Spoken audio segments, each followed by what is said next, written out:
As developmentalists, there are a lot of things that we take into account. So we're going to talk about four. So social cultural, history graded, age graded, and non normative influences. So starting with social cultural, here what we're talking about is culture, ethnicity, race, maybe even gender if the genders are treated differently in that culture.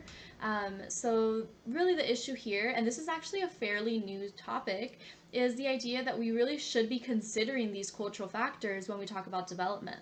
So as an example, depending on what culture you live in, it can impact the way you see yourself. So if we're looking at individualistic cultures or collectivistic cultures, that can impact how a child views themselves. So when we're talking about individualism or individualistic cultures, which tends to be Western societies like the US, what they're emphasizing is the uniqueness of the individual. So we're talking about how can I make myself better? How can I stand out? How can I reach my full potential? What is it that I want? In collectivistic cultures, this tends to be in more Eastern cultures like in Asia, the focus is really on interdependence. So it's about the collective. So it's really about how can I help my group? How can I help my family move forward? It's really about how you can blend in with others so there's more conformity because you can help the group that way.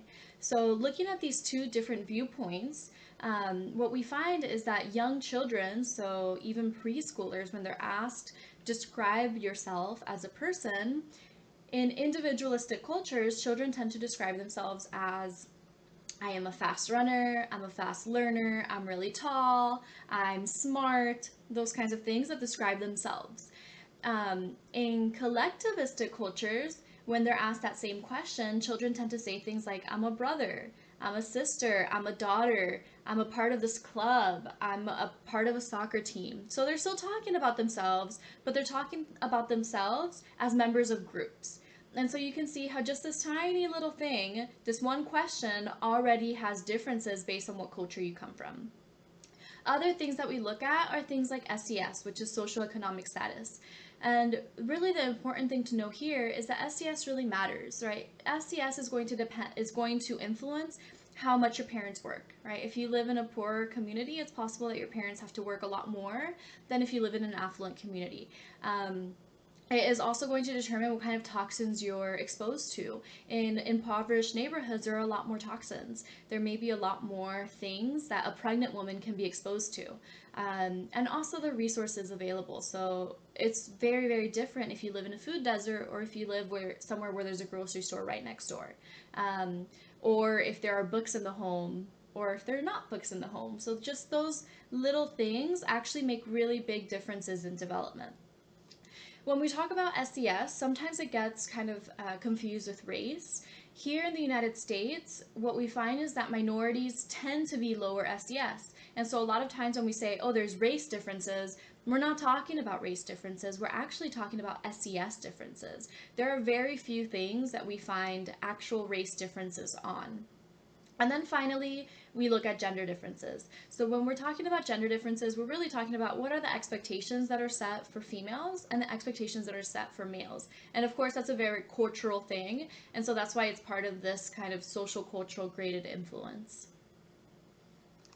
So what I want you to think about is how do you think that your culture has affected your development, right? How do you think that your SES has affected your development? So these are some things that thinking about hopefully and connecting to your experience will hopefully help you remember how these things are impactful. Next, we have history graded influences. So for these, it's exactly what it sounds like. It's very dependent on the historical time period in which you were born in. So what's important to note here is your cohort. So a cohort is a group of people who are born around the same time and around the same place.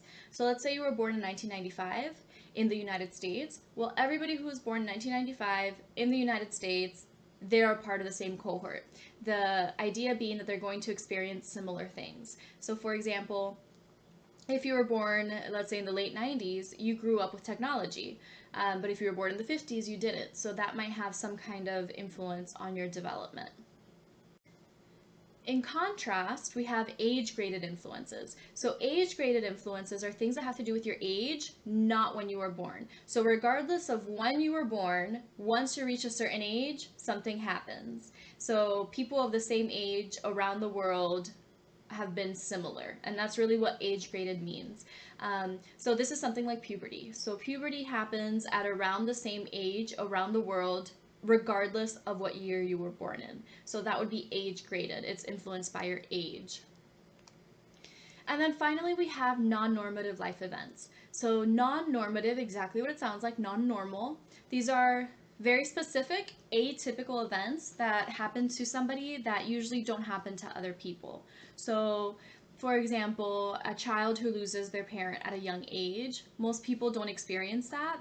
So that would be a non-normative event, and that can also influence development, right? It can influence the kinds of relationships you might have. It can influence the resources that you may have available, right? Going from a two parent household to a one parent household. Also, things like being sick at a young age, so spending a lot of time in a hospital, things like that, are also non normative.